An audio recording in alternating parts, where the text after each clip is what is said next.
do have an accident, or if you witness someone else having an accident, then you have the video. It's proof. You know, I've witnessed some pretty amazing things while riding around, and half the time I wish I have a video camera. Just because I upload videos so much, it looks like I'm taping every time I ride. That's not true. I tape on average about once every 4 days or so. Yeah, the last time I taped was Sunday. That was when I made the last video. The Fun Day Sunday videos. Those are all made on Sunday. And today is Thursday, so there you go. Sunday, Monday, Tuesday, Wednesday, Thursday, 4 days.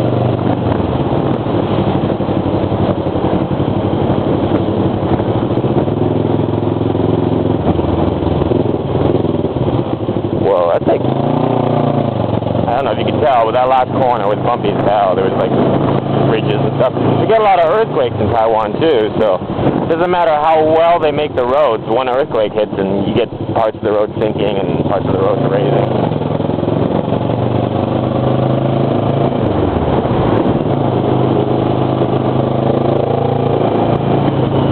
One time I went for a ride. We had a big earthquake here. It's referred to as the 921. Just like the 9/11 in America, we have the 921. And the 921 was September 21st, and it was, I'm not sure what year it was. It was, I don't know, it was about 5 or 6 years ago.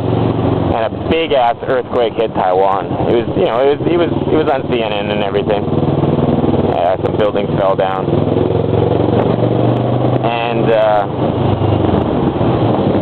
it was, yeah, I was sleeping at the time, which kind of sucks, because it was a big earthquake, and I remember it woke me up, like my bed was shaking violently, and but I was like, I was in a deep sleep when it hit, so when I woke up, I didn't even I was like half out of it, I wasn't fully awake, and I'm like stumbling around my bedroom trying to figure out what's going on, and I remember I flipped on the light in my bedroom, and there's no power from the earthquake, so I'm flicking on the light and it doesn't turn on. So I flick it off and on a few more times, like that's going to help.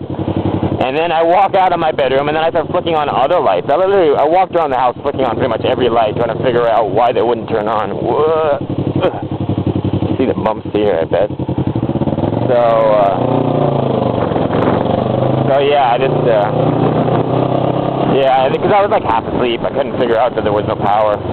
And then I remember I walked out onto the balcony, on my balcony, and I looked out at the city, and it was so trippy. Because the whole city had its power off, so the only lights in the city were headlights from cars moving.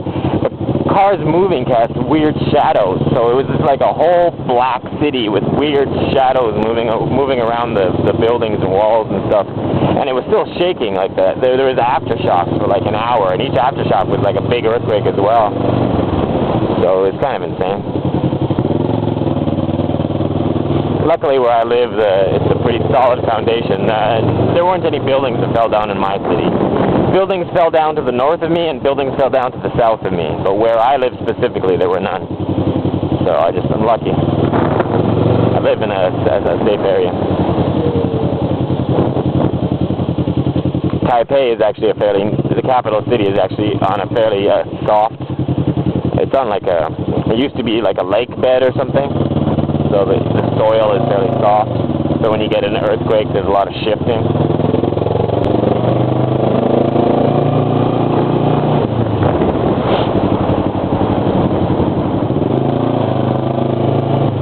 I'm not going too fast, I'm just keeping my speed down. I'm a little bit motion sick, as embarrassing as it is to say.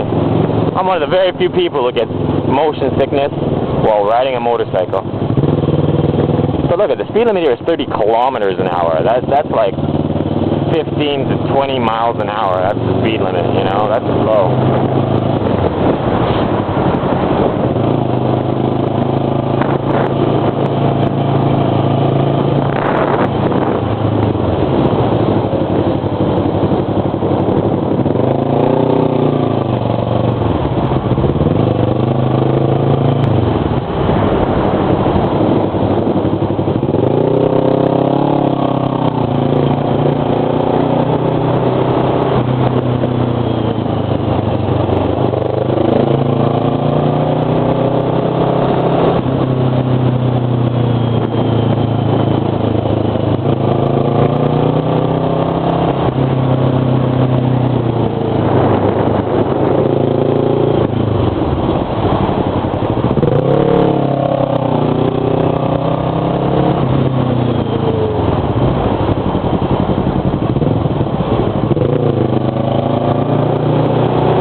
things about these roads when you finally get out of them.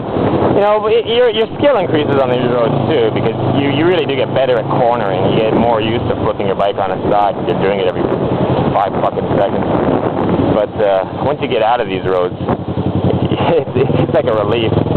You know, like you can pretty much you can safely bet your money that when I finally get off of this road, one of the first things I do is going to be just to like take my bike up to 100 miles an hour. You know, because it'll just be such a relief to be able to go fast again safely.